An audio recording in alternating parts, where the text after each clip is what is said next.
But how do you relay your stories, and how do you introduce it through marketing?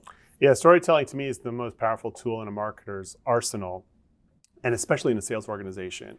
There's a great book by Peter Guber called Tell to Win, and he talks about using stories to make some of the largest business transactions that he had. And he's been involved in everything from Mandalay Pictures to part owners of the LA Galaxy and so on.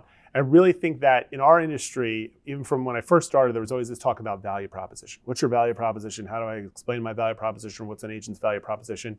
And really, when you substitute value proposition for story, it gets a whole lot simpler. What's the story of Coldwell Banker?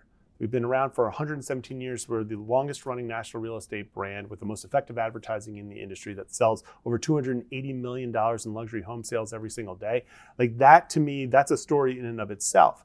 And so what I look for as my team is to try and find ways to, not only just to the consumers, but even to our own agents, to tell the story of what we're doing and how it can be helpful. And we found a ton of success from an advertising standpoint and through our national campaigns through that.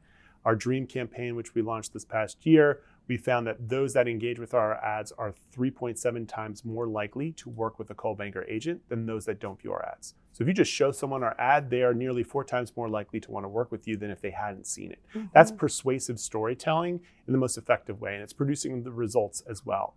So everything that we do has a story component to it.